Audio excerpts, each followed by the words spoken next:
Students अस्सलाम वालेकुम रहमतुल्लाहि व बरकातहू। उम्मीद आप लोग खैरियत से होंगे। अल्लाह रब्बुल इज़्ज़त आप लोगों को खुश रखे। तो हमने हाइड्रोकार्बन का स्टार्ट लिया हुआ है और हाइड्रोकार्बन को हम डिटेल से डिस्कस कर रहे हैं। इस पर लेक्चर नंबर 112 आप लोगों के सामने मौजूद है। आइसोमरिज्म बहुत इंपॉर्टेंट सेक्शन है हाइड्रोकार्बन का। हाइड्रोकार्बन में alkane, alkyne, IUPAC alkane, alkyne और अल्काइन हो चुका है।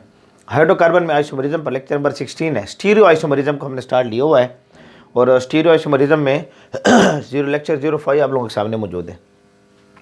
आज हमने ज्योमेट्रिकल आइसोमरिज्म पार्ट 2 में अगर आप ज्योमेट्रिकल आइसोमरिज्म को समझना चाहते हैं, आइसोमरिज्म को समझना चाहते हैं तो इन लेक्चरों को इब्तिदा से देखें, फिर आपको ये बहुत अच्छी तरीके से समझ आएंगे। ज्योमेट्रिकल आइसोमरिज्म पार्ट 2 है। पार्ट 1 को देख कर आप आएँ। ज्योमेट्रिकल आइसोमरिज्म पार्ट 1 बायोकेमिस्ट्री वाला यूट्यूब पर टाइप करें, आपको मिल जाएगा, फिर ये बहुत अच्छा समझ आएगा। आज इसमें समझेंगे ज्योमेट्रिकल आइसोमरिज्म को हम सिस ट्रांस कहते थे, इसको हम क्लियर कर चुके हैं। ज्योमेट्रिकल आइसोमरिज्म को सिस ट्रांस कहते हैं, इसको हम क्लियर कर चुके हैं। थोड़ी बात आज भी कर लेंगे। E Z isomerism, geometrical isomerism को ई जेड का भी नाम दिया जाएगा, या इसको सिन और एंटाई आइसोमरिज्म, ज्योमेट्रिकल आइसोमरिज्म को सिन एंड एंटाई आइसोमरिज्म का भी नाम दिया जाता है। आज हम इनकी वजाहत करेंगे और उसके बाद नेक्स्ट टॉपिक की तरफ जाएंगे। तो लेक्चर का स्टार्ट लेते हैं। मेरा नाम है गुलाम नबी और आप देख रहे हैं हमारा प्यारा सा खूबसूरत सा चैनल केमिस्ट्री वाला। उम्मीद है आप लोगों को नज़र आ रहा होगा, क्लियर नज़र आ रहा होगा। हाँ, नज़र आ रहा है तो क्लियर नज़र आ रहा है। तो आज हम जो है पार्ट 2 में ज्योमेट्रिकल आइसोमरिज्म को मज़ीद वजाहत करेंगे। हमने कहा है कि इसको सिस ट्रांस आइसोमरिज्म का भी नाम देते हैं, सिस ट्रांस का लफ्ज़ भी हम इसके लिए इस्तेमाल करते हैं। इसके लिए एक एग्जांपल मैं लेता हूँ। पहले मिसालें हम देख चुके हैं पार्ट 1 में, पार्ट 2 में इसकी एक मिसाल लेते हैं। अच्छा, याद है आप लोगों को स्टीरियो आइसोमरिज्म जो था ना, ये दो किस्मों में डिवाइड हो रहा था। एक है ज्योमेट्रिकल आइसोमरिज्म और एक था ऑप्टिकल आइसोमरिज्म। इसके बाद ऑप्टिकल आइसोमरिज्म को हम स्टार्ट करेंगे इंशाल्लाह। हमारे पास सिस ट्रांस आइसोमरिज्म की आज जो एक मिसाल मैं लाया हूँ, but 1,4 dioic acid, but 1,4 dioic acid, ये मिसाल लाया हूँ, ब्यूट 1,4 डायोइक एसिड।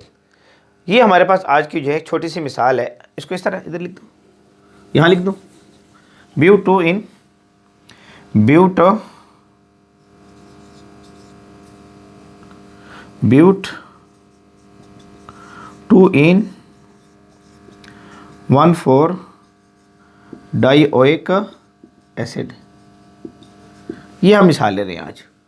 ये सिस और ट्रांस की मिसाल हो जाएगी। तो ब्यूट 2 इन है, तो 2 इन है तो आप क्या करें, यहाँ डबल बॉन्ड ले लें, ठीक है।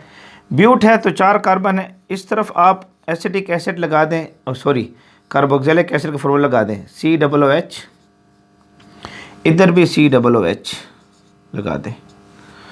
इस कार्बन के साथ एक एक हाइड्रोजन लगा दें, इस तरह ये एक एक हाइड्रोजन लगा दें, ठीक है।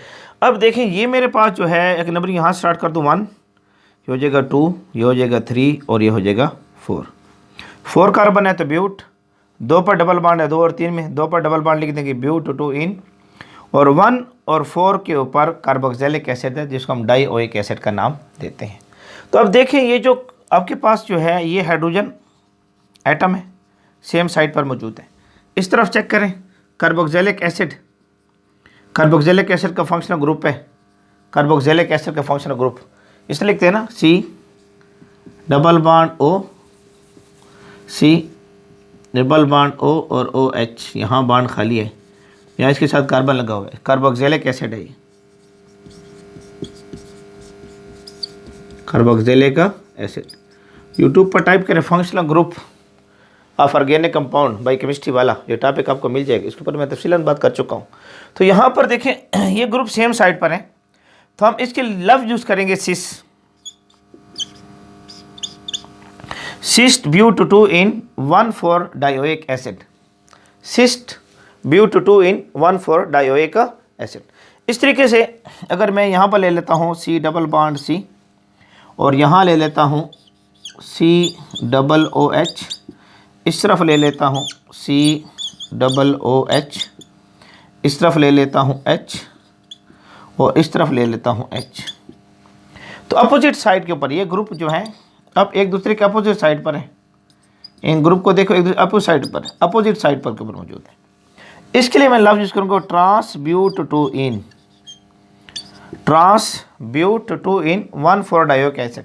ये भी ऐसे है, यहाँ से स्टार्ट कर ले 1 2 3 और 4। अब इनका मॉलिक्यूलर फार्मूला भी सेम है, स्ट्रक्चर भी सेम है, स्पिरिचुअल ज्योमेट्री डिफरेंट है। हमारे पास ज्योमेट्रिकल आइसोमेरिज्म है, इनका molecular formula same, molecular formula same, structure भी सेम, स्ट्रक्चर में कोई फर्क नहीं है, सेम है। इनका यूपीएससी भी सेम आ रही है, यूपीएससी भी सेम आ रही है। फर्क किस में है? Spiritual geometry.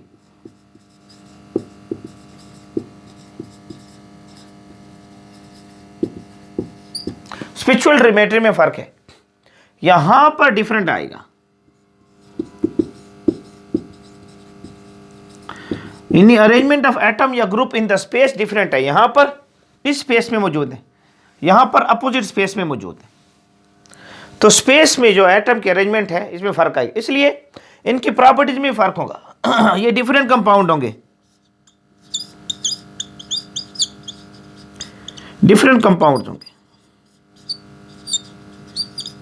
डिफरेंट कंपाउंड होंगे। ये मोर स्टेबल है,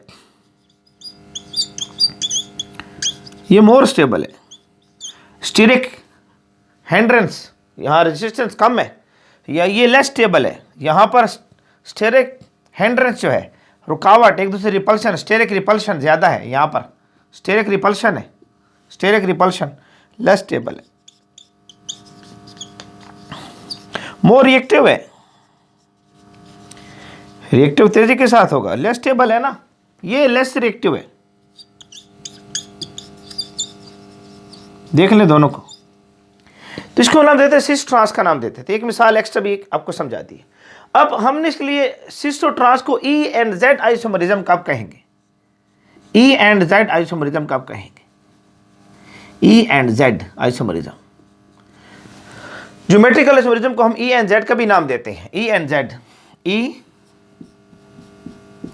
एंड जेड का लफ्ज भी इस्तेमाल होता है इनके लिए। ई एंड जेड, यहां पर इस चीज को याद रखें कि ई से मुराद हम ट्रांस लेंगे, ई से मुराद हम ट्रांस ले लेते हैं, ट्रांस को हम ई से शो कर लेंगे यहां, और जेड को हम सिस से शो करते हैं। यानी जो सिस जिसके लिए यूज करते थे आप उसके लिए जेड यूज करेंगे, और जिसके लिए ट्रांस यूज करते थे उसके लिए हम ई यूज करेंगे। अब इसको समझते हैं, मिसालों से समझते हैं, थोड़ा इसको देखते हैं। इसको हम एक मिसाल से लेते हैं। मिसाल से मेरे पास जो है यहाँ पर कार्बन कार्बन में डबल बॉन्ड मौजूद है, कार्बन कार्बन में डबल बॉन्ड मौजूद है। यहाँ मैं फ्लोरीन ले लूँ, यहाँ पर क्लोरीन ले लूँ, यहाँ इस तरफ ब्रोमीन ले लूँ, और इस तरफ आयोडीन ले लूँ। अब सवाल पैदा होता है कि क्या ये ज्योमेट्रिकल आइसोमरिज्म शो करेंगे? शो करेंगे। कार्बन जो है, इस कार्बन के ऊपर डिफरेंट एटम लगे हुए हैं, क्लोरीन और आयोडीन सेम फैमिली के साथ हैं, लेकिन है तो डिफरेंट एटम कहेंगे ना, डिफरेंट एटम कहें, डिफरेंट ग्रुप कहें। एक थोड़ी सी जो है इनकी स्पीशीज थोड़ी सी फ़र्क हो जाए, ये क्लोरीन है, ये आयोडीन है, दोनों के वेट में फ़र्क है, ये फ्लोरीन है, ये ब्रोमीन है, दोनों के वेट में फ़र्क है। तो हमने जो है इसको हम ज्योमेट्रिकल आइसोमरिज्म कह सकते हैं। बिल्कुल ये ज्योमेट्रिकल आइसोमरिज्म शो करेगा, show geometrical isomerism, geometrical isomerism G I से शो कर रही हैं, जी आई शो करेगा, ज्योमेट्रिकल आइसोमरिज्म शो करेगा। अब इसमें हम सिस और ट्रांस कैसे लेंगे? सिस और ट्रांस कैसे लेंगे? तो इसमें आपने क्या करना है कि इसके लिए जो है आपने देखना है इनके वेट को। अब आप देखें फ्लोरीन से आयोडीन का वेट ज़्यादा है, फ्लोरीन से ब्रोमीन का वेट ज़्यादा है, फ्लोरीन से ब्रोमीन का वेट ज़्यादा है, क्लोरीन से आयोडीन का वेट ज़्यादा है। अब देखिए किसका मॉलिक्यूलर वेट ज़्यादा है। अब मोर वेट वाले जो मॉलिक्यूलर वेट जिसका ज़्यादा है वो एक सेम साइड पर है, यहां पर मैं इनके देख रहा हूं मॉलिक्यूलर वेट,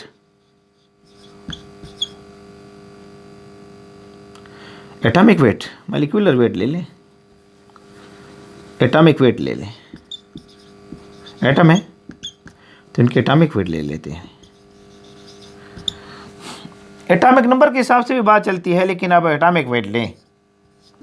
इनके एटॉमिक वेट देखें, आयोडीन का एटॉमिक वेट क्लोरीन से ज़्यादा है, ब्रोमीन का एटॉमिक वेट फ्लोरीन से ज़्यादा है। तो ये ज़्यादा एटॉमिक वेट वाले सेम साइट पर मौजूद हैं। तो जब ज़्यादा एटॉमिक वेट वाले सेम साइट पर मौजूद होते हैं तो इसके लिए यहाँ पर तो हम सेम साइट के लिए सिस यूज़ करते थे, यहाँ इसके लिए हम जेड का लव यूज़ करेंगे, इसको हम जेड का लव यूज़ करेंगे। इस तरीके से मैं क्या करता हूँ कि यहाँ कार्बन कार्बन डबल बॉन्ड ले लेता हूँ और मैं क्या करता हूँ कि यहाँ पर आपके पास ब्रोमीन है, इस तरफ ब्रोमीन, इस तरफ आयोडीन, इस तरफ क्लोरीन, इस तरफ फ्लोरीन। अब मोर एटॉमिक वेट वाले जो हमारे पास मौजूद थे, यहाँ पर आयोडीन मोर एटॉमिक वेट वाला है, ये ब्रोमीन मोर एटॉमिक वेट वाला है।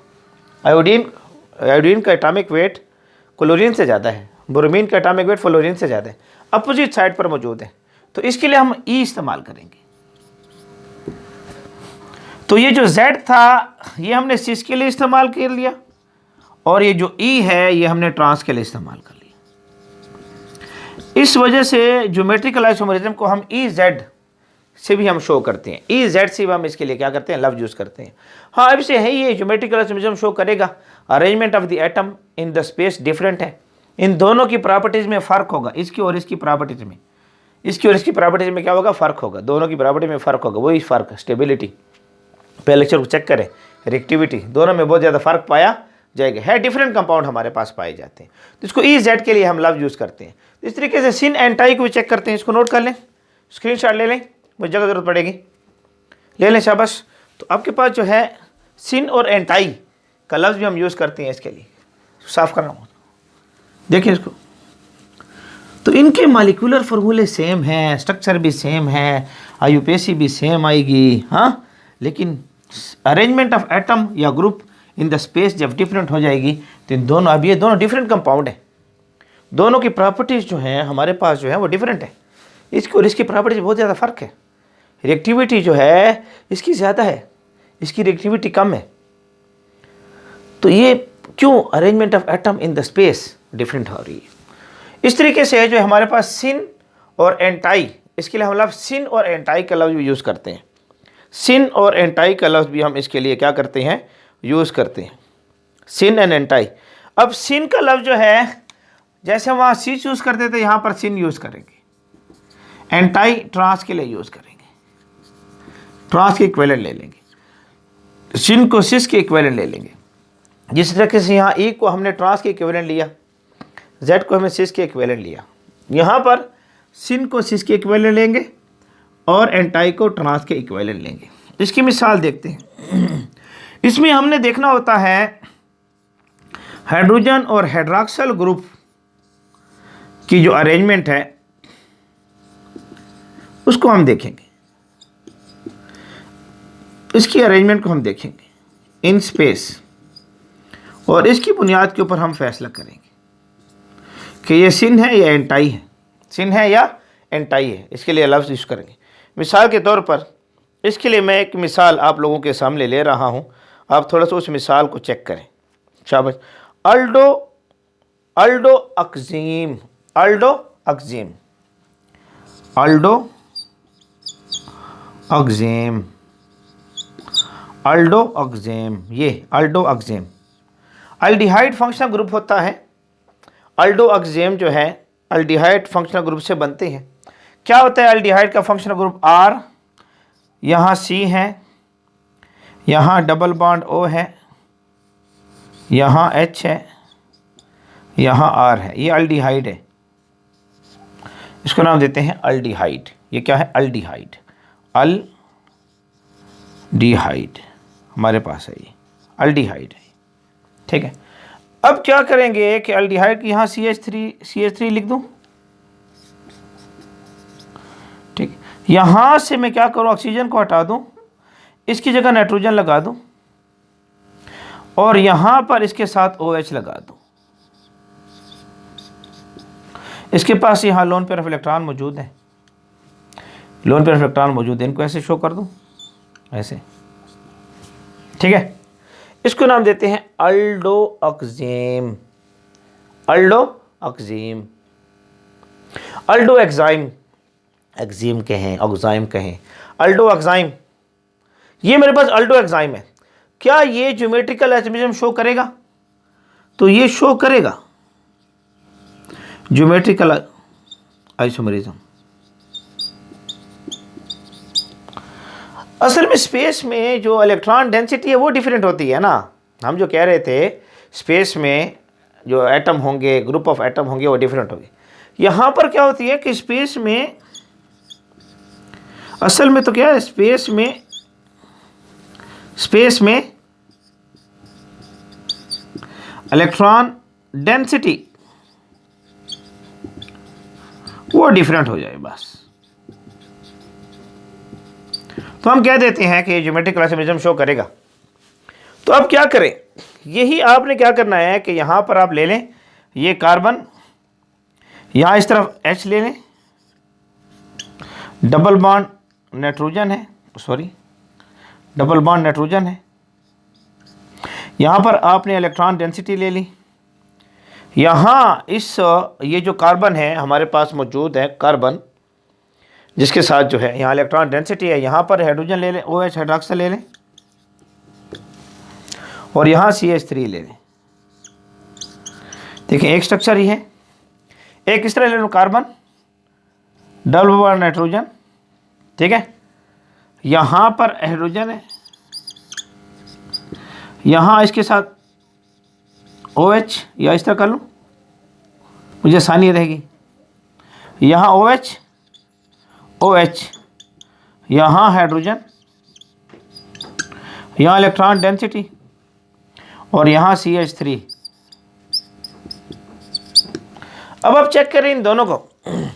यहाँ पर हाइड्रोजन और हाइड्रोक्सल एक दूसरे के अपोजिट हैं, यहाँ हाइड्रोजन और हाइड्रोक्सल एक दूसरे के सेम साइड पर है।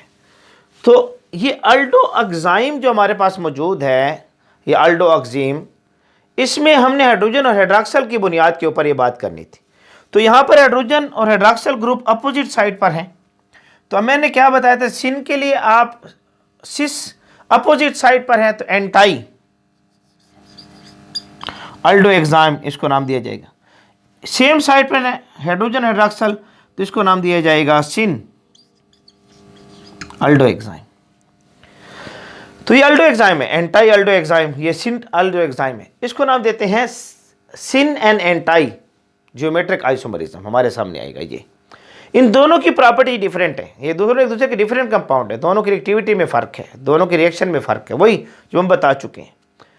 समझ आ रही है आप लोगों को? इसको नाम देते हैं सिन एंड एंटाई का यूज़ करते हैं। तो अब इसके ऊपर एक छोटा सा MCQs अगर मैं आप लोगों के सामने ले लूँ, छोटा सा MCQs अगर मैं आप लोगों के सामने ले लूँ, जल्दी से इसको नोट करें, शाबाश, नोट कर लें, शाबाश, उम्मीद है नोट कर लिया होगा। अब इसमें छोटा सा MCQs लेते हैं आप लोगों के सामने, फिर आपको और अच्छे तरीके से समझ आ जाएगा, ठीक है। E के लिए हम ट्रांस यूज़ करते थे और Z के लिए हम सिस यूज़ करते थे। लेट्स सपोज मैं एक MCQs लेता हूँ।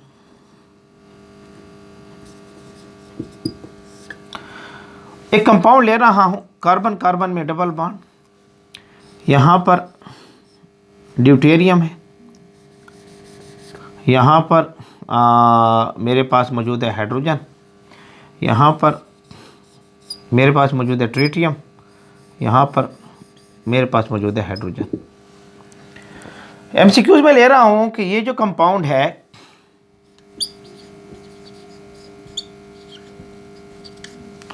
शो ज्योमेट्रिकल आइसोमरिज्म, कौन सा ज्योमेट्रिकल आइसोमरिज्म शो करेगा? नंबर A cis, B trans, C E D Z, E syn, D anti. ये 4 ऑप्शन आपके पास मौजूद हैं। तो इसमें तो हमने जो सिन और एंटाई देखा था वो हाइड्रोजन हाइड्रॉक्साइड के लिहाज से देख लिया था। फिलहाल इतना रखते हैं हम, और भी इसमें डिटेल है लेकिन आप इतने हद तक महदूद रहें। सिस और ट्रांस में हमने लिया था कि हमारे पास जो है वो हमारे पास डिफरेंट ग्रुप होंगे लेकिन फैमिली 2 की तो सेम होगी ना। तो यहाँ पर ये ड्यूटेरियम है, ये हाइड्रोजन है, प्रोटियम, ये ट्रिटियम है, आइसोटोप्स ऑफ हाइड्रोजन है, ये हाइड्रोजन है प्रोटियम, ये ड्यूटियम है, ये प्रोटियम है, ये ट्रिटियम है। अगर आप चेक करें इसका वेट ज़्यादा है, एटॉमिक मास वेट इसको और इसका ज़्यादा है, ट्रिटियम का हाइड्रोजन से ज़्यादा है, ड्यूट्रियम का हाइड्रोजन से ज़्यादा है। तो अब जो मोर वेट वाले हैं, ये मोर वेट वाला है और ये मोर वेट वाला है, एक दूसरे के अपोजिट पड़े हुए हैं। तो एक दूसरे के अपोजिट पड़े हुए हैं तो ये ट्रांस को शो करते हैं, और ट्रांस की इक्विवेलेंट हमने क्या लिया था, ई। इस वजह से हमने ऑप्शन कौन सा टिक करना है, ई को टिक करना है। तो इस लेक्चर को देखने से पहले ज्योमेट्रिकल आइसोमेरिज्म पार्ट 1 को ज़रूर देखें, उसमें फिर आपको है सिस और ट्रांस, ई एंड जेड और सिन और एंटाई फिर और अच्छे तरीके से समझ आएगा। मैं साइड पर हो रहा हूँ, इसको नोट कर लें, शाबाश नोट कर लें। तो उम्मीद है आप लोग हमारा आज का लेक्चर पसंद आया होगा। ये आपका हमारा सारा प्यारा सा साथ है, केमिस्ट्री वाले के नाम से हमारे साथ बने रहें, जुड़े रहें। अल्लाह रब्बुल इज़्ज़त आप लोगों को खुश रखे।